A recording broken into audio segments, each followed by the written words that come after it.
રાહુલ ગાંધી પર ટિપ્પણી ચૂંટણીલક્ષી જુમલો હતો તો ભાયાણીનું આવું નિવેદન સામે આવ્યું છે। વિવાદ વકરતા ભાયાણીને ભાન થયું છે, મારો કોઈને દુઃખ પહોંચાડવાનો હેતુ ન હતો। કોંગ્રેસને પણ પીએમ મોદી વિશે અશોભનીય ટિપ્પણી કોંગ્રેસે કરી હતી। રાહુલ ગાંધી પર નિવેદન ચૂંટણી પ્રચારનો ભાગ છે તેવું ભાયાણીનું નિવેદન સામે આવ્યું છે। વંદે માતરમ ગઈકાલના અમારા મધ્યસ્થ કાર્યાલયના ઉદ્ઘાટન પ્રસંગે મારા પ્રવચનમાં રાહુલજી વિશે મેં ચૂંટણીલક્ષી વાત કરેલ હતી। એ માત્ર ને માત્ર ચૂંટણીલક્ષી જુમલો હતો। એ તો દેશમાં આજે જ્યારે ચૂંટણી ચાલતી હોય તો દરેક પાર્ટીના લોકો ચૂંટણીલક્ષી વાત કરતા હોય છે, પોતાની વાત રાખતા હોય છે।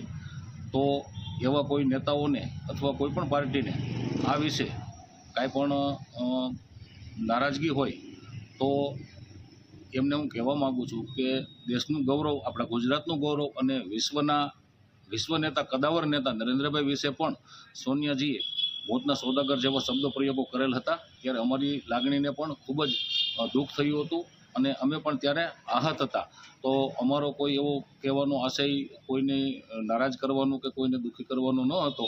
માત્ર ને માત્ર દેશની જનતા નરેન્દ્રભાઈની સરખામણી અન્ય કોઈ નેતા સાથે ન કરી શકે અને નરેન્દ્રભાઈની સરખામણી અન્ય કોઈ નેતા સાથે બિલકુલ હરગિજ ન થઈ શકે। નરેન્દ્રભાઈનું વ્યક્તિત્વ જ એવડું મોટું વ્યક્તિત્વ છે અને એવા સબળ અને સક્ષમ નેતૃત્વને જ આપણે દેશનું સુકાન સોંપી શકીએ। બસ એટલો જ મારો કહેવાનો આશય હતો। વંદે માતરમ।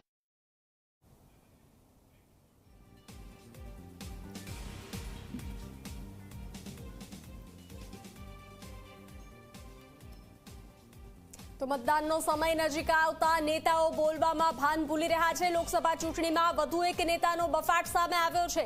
પૂર્વ ધારાસભ્ય ભૂપત ભાયાણી ભાન ભૂલ્યા છે। ભૂપત ભાયાણીએ રાહુલ ગાંધીને નપુંસક ગણાવ્યા છે। રાહુલ ગાંધી નપુંસક છે, રાહુલને દેશની કમાન ના અપાય તેવું ભાયાણીનું નિવેદન સામે આવ્યું છે। વિસાવદરના પૂર્વ ધારાસભ્યના બેફામ વાણવિલાસથી વિવાદના દ્રશ્યો જોવા મળ્યા છે। તો ચૂંટણી પ્રચારમાં બોલવામાં નેતાઓ ભાન ભૂલી રહ્યા છે। મતદાનનો સમય નજીક આવતા બોલવામાં નેતાઓ ભાન ભૂલી રહ્યા છે।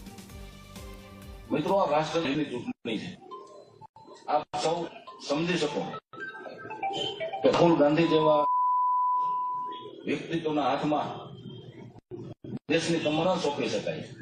સમજી શકીએ ને બધા?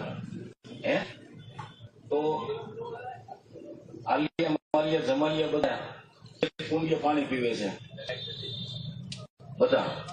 શું કામે? બીજી કુંડિયા આપણો સિંહ નરેન્દ્ર મોદી।